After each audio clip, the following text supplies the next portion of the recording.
అందరికి నమస్తే. రాజకీయం, సినిమా, గమ్మతి ఇచ్చంత్రాలు, వైరల్ అవుతున్న వీడియోలు ఇట్లా తీరు వార్తలతోని మైక్ ట్యూబ్ ముచ్చట్లు తయారుగున్నాయి. చలో సుషేదం పాండ్రే. అందుకంటే మొదలు హెడ్లైన్స్. పండుగకు ఊరికి పోతే పోలీసు వాళ్ళకి చెప్పుండ్రి, ఇండ్లల్లో కావలి కాస్తారట దగ్గరుండి. పల్లె బాట పట్టిన జనాలు, ఏడజుడు ట్రాఫికే ఫుల్లు. రూటు మార్చిన దానం నాగేందర్, ఇండైరెక్ట్ గా సర్కార్కే కౌంటర్. ఎలక్షన్లు అయినాక అందరికంటే ముందు పార్టీ మారిందే దానం నాగేందర్ అన్న. అసెంబ్లీలో బీఆర్ఎస్ మీద అగ్గై మండిండు. హైదరాబాద్ లా మిమ్మల్ని తిరగనీయ బిడ్డ అని కేటీఆర్ కు వార్నింగ్ ఇచ్చిండు. అటెనక సారీ చెప్పిండు. అసొంటి దానమన్న ఈ నడుమ సొంత పార్టీకి సర్కార్కి సురుకులు పెడతట్టు మాట్లాడు చూసి నెటిజన్లు అవాక్కైతుండ్రు.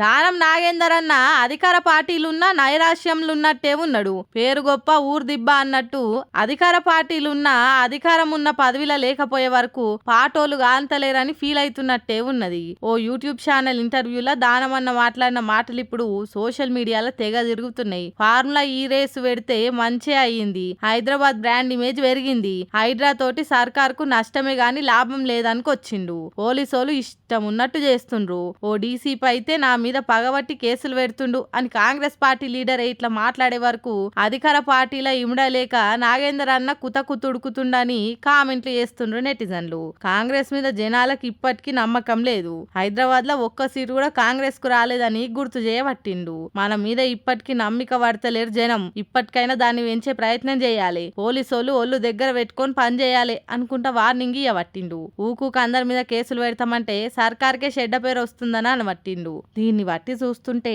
దానమన్న కాంగ్రెస్ లో చేరి బుడుదల కాలేసిన అని ఫీల్ అవుతున్నట్టే ఉన్నాడని నెటిజన్లు కారెడ్డాల ఆడుతుండ్రు. వారానికి 5 రోజుల పనుంటేనే 4 రోజులు చేయాలి అని డిమాండ్లు వస్తున్నాయి. వారంలో 2 రోజుల సెలవులు ఉన్నోళ్ళే ఇంకొక రోజు ఉంటే బాగుండు అని అనుకుంటారు. ఇక వారానికి ఒక్కరోజు సెలవులు ఉన్నోళ్ళకైతే ఆ సంబరం కూడా ఉంటలేదు. ఆదివారం సెలవు రోజు మెరుపు తీగ లెక్క ఇట్లొచ్చి అట్లా వెళ్ళిపోతుంది. మళ్ళా తెల్లారి నుంచి కొలువులకు పోవాలి, పని చేయాలి. బతుకు గానుగెద్దు తీర్లు అయిపోయిందని ఫీల్ అవ్వకుండా కొలువులకు పోతుంటారు చాలా మంది. అసొంటిది గీ ఎల్ఎంటి కంపెనీ చైర్మన్ సుబ్రహ్మణ్యన్ సారేమో వారమా ఒక్కరోజు కూడా సెలవు ఎందుకయ్యా అని అంటుండు.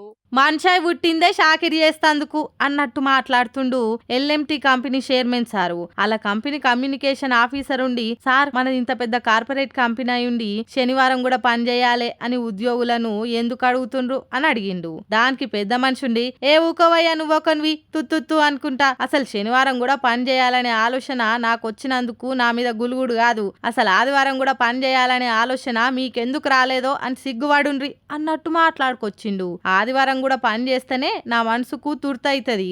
ఆదివారాలు సెలవులు తీసుకొని ఇంట్లో ఏం పడావు చేసేది? ఇంట్లోనే కూర్చొని మీ ఇంటామెల మొఖాలు ఎంతసేపని చూస్తారు?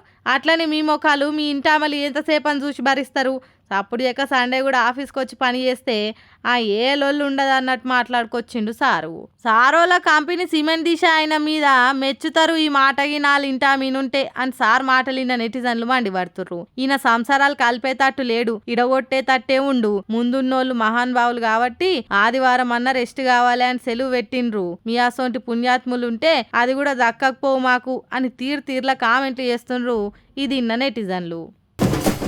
ఓ అమ్మని ఇంతమంది ఆంధ్రోలు మన హైదరాబాద్ లా సగంకు మీదనే ఖాళీ అయిందిగా హైదరాబాద్ అంతా. పండుగకు అందరు సొంతూర్లకు బాట కట్టేసరికి ఎక్కడ రోడ్లు అక్కడ ట్రాఫిక్ తో నిండిపోయింది. ఇక టోల్ కాడనైతే నెరీ ఘోరం.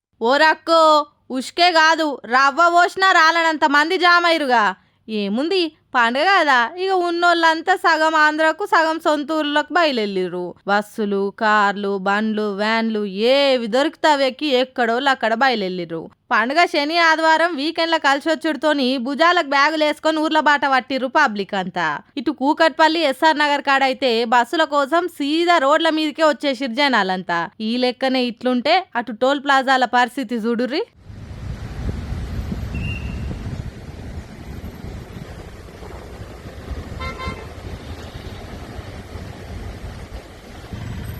ఇక రైళ్లల్లో పోయేటోళ్ళ గురించి పని కట్టుకొని చెప్పే అక్కరే లేదు. రైళ్లు వస్తూనే ఉన్నాయి, మంది నిండుతూనే ఉర్రు, పోతూనే ఉండ్రు.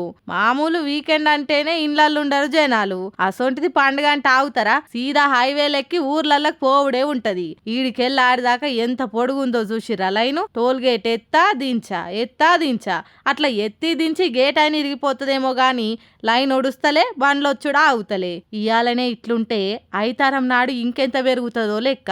అటు ఆంధ్ర పోయేటోళ్లే కాదు, ఇటు హైదరాబాద్ నుంచి సొంతింటికి పోయేటోళ్ళు తెలంగాణ వాళ్ళ లెక్క కూడా గట్లనే ఉంది. ఇక పండుగ హడావుడు అంతా ఇప్పుడే కానొస్తుండేసరికి ఫోన్ అయితే పోతున్నాం గాని వస్తప్పుడు ఇంకెంత గోస్తుంటదో అని కొందరు బుగులు పడుతుర్రు. అందరు పైలంగా పోయి పండుగ మంచిగా ఎంజాయ్ చేసి నిమ్మలంగా వస్తే అదే చాలు అని రచ్చబండ మీద పెద్ద మనుషులు మాట్లాడుకుంటుర్రు. హరీష్ సార్ కు సిద్దిపేటలో ఎట్లా క్రేజ్ ఉంటుందో తెలుసు కదా. ఎలక్షన్లు ఏమైనా గెలిచేది మాత్రం హరీష్ సారే. మరి గీ తీర్ల జనాలను గురించి అరుచుకున్నాక సార్ ఎదురు లేకుండా గెలవడా? ఇంతకేం చేసిండంటారా? హరీష్ సార్ నియోజకవర్గంలో ఉన్న పబ్లిక్ కోసం ఎట్లా దానిలాడతాడో చూడుర్రి. సిద్దిపేట నియోజకవర్గంలో ఉన్న 10వ తరగతి పిల్లగాళ్ళ తల్లిదండ్రులకు ఫోన్ చేసి ఏం సంగతి యాదగిరి, అంత మంచేనా, నేను రాసిన ఉత్తరం అందిందా, కొడుకు ఎట్లా చదువుతుండు, 10వ తరగతి పరీక్షలు దగ్గర పడ్డాయి, పనులు చెప్పి అటు ఇటు తిప్పకుండ్రి, మంచిగా చదివిస్తురా లేదా అని మంచిగా ఆడుచుకోబట్టిండి. ఇట్లా బాగున్నావు యాదగిరి? నందకిషోర్ ఎట్లా చదువుతుండే? పొద్దుగా లేపుతుండ్రా 5 గంటలకు?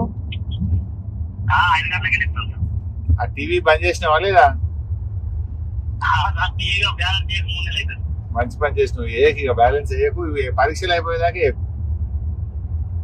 పరీక్షలు అయినాకనే బ్యాలెన్స్. ఇక జర్ర ఈ 3 నెలలు పిల్లగాన్ని మంచిగా చూసుకో, జర బాగా చదివి ఏం పని చెప్పకు జర. ఏ మనుష బిడ్డ ఎట్లా చదువుతుంది అనుకుంటా అందరిని పేరు పేరున ఫోన్ చేసి వాళ్ళకరిచ్చిండు. కార్లో కూర్చొని అందరికి ఇట్లా ఫోన్లు చేసి బాగా ఊలాడ్చుకుంటూ సారు. ఫోన్లే కాక హరీష్ సార్ అందరు పిల్లగాళ్ళకు ఉత్తరాలు కూడా రాసి పంపిండు. అందరు మంచిగా చదివి పేరుకు రావాలని చెప్పిండు. ఇట్లా ఎవరైనా ఎమ్మెల్యేలు చేస్తారా చెప్పుండ్రి? హరీష్ సార్ అందరికంటే భిన్నంగా చేస్తాడు కాబట్టే పబ్లిక్లో అంత పతారు ఉన్నదని అంటుర్రు సిద్దిపేట జనాలు. పండుగ దగ్గర పడ్డది, పిల్లగాళ్ళకి సెలవులు ఇచ్చిండ్రు, అందరి ఇళ్ళకి తాళం పెట్టి పల్లెలకు పయనం కడుతుండ్రు. ఇదేమో కానీ దొంగలు కూడా బయలుదేరిండ్రట. ఇంటికి తాళం కనిపిస్తే ఎంజాయ్ పండుగ అని సదరేతందుకు సంసిద్ధమైండ్రట. మీ ఇల్లు గుల్ల కావద్దంటే మీరు మాకు చెప్పి ఊరికి కొన్రి అని అంటున్నారు పోలీసు వాళ్ళు. ఇండ్లకి తాళాలేసి పండుగకు ఊర్లకు పోయేటోళ్ళు ఎవ్వరైనా సరే లోకల్ పోలీసు వాళ్ళకి చెప్తే మీ ఇంటికి మేము కావలి కాస్తామంటుర్రు తెలంగాణ పోలీసులు. ఏడికాడ మైకులు పెట్టి బ్యానర్లు కట్టి ప్రచారాలు చేస్తుండ్రు. పండుగలకు పబ్లిక్ అంతా ఊర్లకు పోతే దొంగలు తాళాలు వాళ్ళగొట్టి దోసుకపోనికే ఇస్రిల్ తయారు చేసుకున్రని పోలీసు వాళ్ళకి సమాచారం ఉన్నదట. స్టేట్ ఇంటర్ స్టేట్ దొంగలు, అదే బయట రాష్ట్రాల దొంగలు ఆల్రెడీ ఊర్లే దిగిండ్రట. అందుకే చెప్పి పోవాలే అంటుర్రు. అంతేకాదు ఊరికి పోయేటప్పుడు ఇంట్లో మనుషులు ఉన్నారని నమ్మించేతందుకు ఇండ్లల్లో లైట్లు వేసే ఉంచాలనట. ఫోన్ యాప్లల్లా సీసీటీవీలని ఎప్పటికప్పుడు చూస్తుండాలి. తాళం వేసిన సంగతి బయట వాళ్ళకి తెలియకుండా కట్టనేయాలనట. పక్కింటోళ్ళకు ఓ మాట చెప్పి పోతే మంచిగానట. బంగారము నగలు పైసలు ఏమన్నుంటే ఇంట్లో పెట్టొద్దట. బీరువా తాళాలు ఇంట్లో పెట్టొద్దట. ఇప్పటిదాకా సీసీ కెమెరాలు చక్కగా పనిచేస్తున్నాయా లేవా అని చూసుకోవాలనట. ఇవే కాదు ఇంకా మీరు ఊర్లకు పోయే ముచ్చట సోషల్ మీడియాలో అసలే ఫోటోలు పెట్టి మందికి చెప్పకుండా అంటుర్రు. అట్లా చెప్తే దొంగల చేతికి మీకు మీరే తాళాలు అప్పచెప్పినట్టే అంటుర్రు. అందుకే మీ ఇంటి అడ్రస్ కింద పోలీస్ స్టేషన్ లో రిజిస్టర్ చేసుకొని పోతే ఎప్పటికప్పుడు రౌండ్లు వేసి కావలి కాస్తామంటుర్రు. మరి చూస్తుండ్రు కదా ఊర్లకు పోయేటోళ్ళు జర పైలం. సుశిరానులా నేను పట్టుకొచ్చిన ముచ్చట్లు ఎట్లున్నాయో ఇంకిన్ని ముచ్చట్లతోటి మళ్ళా కలుద్దాం. అప్పటిదాకా చూస్తూనే ఉండరు మన మైక్ టీవీ ముచ్చట్లు.